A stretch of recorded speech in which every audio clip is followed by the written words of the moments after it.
So, George, a question that IFAs regularly raise with us is, how do fund managers actually measure impact when they claim that they're investing for impact? It's a great question, Lee, because I don't think there's one answer at this stage. And really the way I think about it is that impact measurement is a little bit like where basic accounting was 100 years ago, where techniques are still being developed. This is kind of in the sort of early days in the foothills, if you like. We're one of the first managers who started to measure impact. We've been doing it for 8 or 9 years, but there are no agreed standards that everybody uses the same measure. But I'll talk briefly about a couple of things that we do. One of the original ways that we look to measure impact was to look at the outputs and the outcomes that are associated with the products and services we're investing in.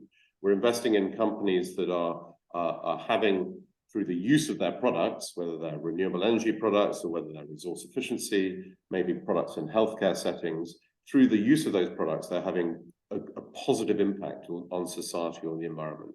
So we can measure that. We can look at this product, this widget that manages to lower energy use through its use, how much energy that widget would typically have looked to take out of the energy usage in its use. And so what we've developed is something called an impact calculator, which looks at all the companies that we invest in the portfolio, the outputs and the outcomes that are associated with those in terms of the amount of renewable energy that's been created, the amount of carbon that's been avoided, the amount of some of the healthcare outcomes that have been that have benefited from that, waste diverted from landfill, and so on and so forth. We use about 8 or 9 different metrics and measure the outputs associated with the amount that we have invested in those companies over a year.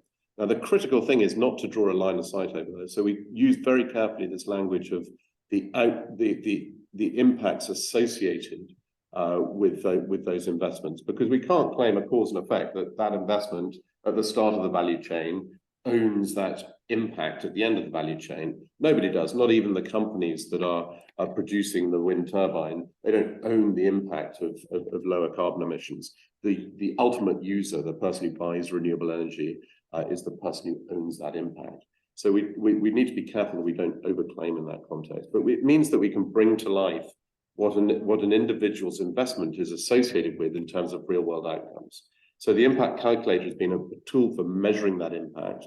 A second thing has been something we call our impact engine, which is a tool that we use within our research process, because not all impacts are the same. As we say, it might be a healthcare setting, it might be a resource efficiency setting. And we use an analytical tool we call the impact engine to try and measure and understand the intensity of a positive impact. So even if you think about a wind farm that is deployed in Norway versus a wind farm that's deployed in India, one is providing renewable energy, displacing hydroelectric energy to a wealthy population, and others providing renewable energy, displacing coal-fired power generation to another served population. So even the same product, the intensity of the positive impact, both are good things to see happen, but actually the impact is different and more intense in different places. So we use an analytical framework to try and understand better who the beneficiary is and how vulnerable they are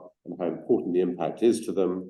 Also, how big the change is, how big the impact is, and how significant this particular product's contribution to that impact is.